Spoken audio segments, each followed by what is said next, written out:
요즘 에너지 시장을 보면요, 정말 고개를 갸우뚱하게 만드는 일이 벌어지고 있습니다. 언뜻 봐서는 전혀 말이 안 되는 상황이거든요. 오늘 이 알쏭달쏭한 유가 역설의 비밀을 한번 파헤쳐 보겠습니다.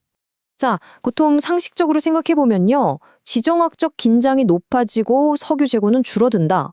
그럼 유가는 올라야 정상이잖아요? 그런데 지금 정반대로 폭락하고 있단 말이죠. 지금부터 그 이유를 하나씩 파고 들어보겠습니다. 지금 보시는 것처럼요, 원래대로라면 유가를 막 끌어올려야 정상인 사건들이 연이어 터졌습니다.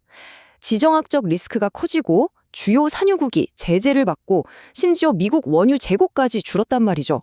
하지만 시장은 완전히 거꾸로 반응하고 있습니다. 대체 보이지 않는 곳에서 무슨 일이 벌어지고 있는 걸까요? 그 해답은 바로 베네수엘라에서 시작된 아주 거대하고 예상치 못했던 공급 충격에 있습니다. 이게 바로 현재 유가 하락을 이끄는 가장 큰 단 하나의 요인이라고 할 수 있겠습니다.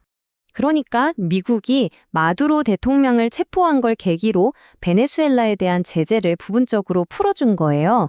그러면서 굳게 닫혀있던 베네수엘라의 원유 시장 문이 다시 활짝 열리게 된 거죠. 이게 그냥 조금 풀리는 수준이 아닙니다. 무려 3천만에서 5천만 배럴에 달하는 그것도 아주 품질 좋은 원유가 시장에 쏟아져 나온다는 얘기거든요. 그리고 이건 시작에 불과합니다. 미국 정부의 의도는 아주 명확합니다. 이 원유를 미국을 포함한 전 세계 정유사로 보내서 공급량을 확 늘리겠다 이겁니다. 시장에 공급은 넘쳐날 테니 걱정 마라는 아주 강력한 신호를 보낸 셈이죠. 자, 그럼 이 갑작스러운 공급 폭탄 소식에 시장의 전문가들, 그러니까 분석가들은 어떻게 반응했을까요? 이들의 움직임을 보면 시장의 진짜 속마음을 엿볼 수 있습니다. 시장의 첫 반응은 뭐였을까요? 바로 팔자였습니다. 앞으로 가격이 더 떨어질 거라고 보고 너도 소들러 팔기 시작한 거죠. 시장 전체가 잔뜩 움츠러들어서 방어적인 자세로 돌아선 겁니다. 이번 베네수엘화발 소식은요, 시장이 가장 두려워하는 공급 과잉 공포에 제대로 불을 지폈습니다. 그러니까 찾는 사람보다 파는 물건이 훨씬 많아져서 가격이 폭락할 거라는 두려움. 바로 이게 현재 시장을 지배하는 가장 큰 걱정거리인 거죠. 주요 투자은행들이 어떻게 움직이는지 보면 상황이 더 명확해지는데요. 모건 스탠리 같은 곳은 하루에 최대 300만 배럴까지 공급이 넘쳐날 수 있다고 보면서 미래 유가 전망치를 이렇게나 빠르고 또 큰 폭으로 낮춰잡고 있는 겁니다. 와, 이 숫자를 좀 보세요. 시장의 심리가 얼마나 극적으로 변했는지를 한눈에 보여주는 증거입니다. 시장의 흐름을 따라 투자하는 전문가들이 유가 하락에 어마어마하게 베팅하기 시작한 거예요. 가격이 떨어져야 돈을 버는 매도 포지션, 이걸 63%에서 무려 91%까지 늘렸다는 건요, 앞으로 유가는 더 떨어질 거라고 거의 확신하고 있다는 뜻입니다. 그런데 말이죠. 이게 단순히 공급이 많아져서 생기는 문제만은 아닙니다. 동전의 양면처럼 수요 쪽에도 문제가 있거든요. 전 세계적으로 석유를 쓰려는 힘이 눈에 띄게 약해지고 있다는 신호가 여기저기서 잡히고 있어요.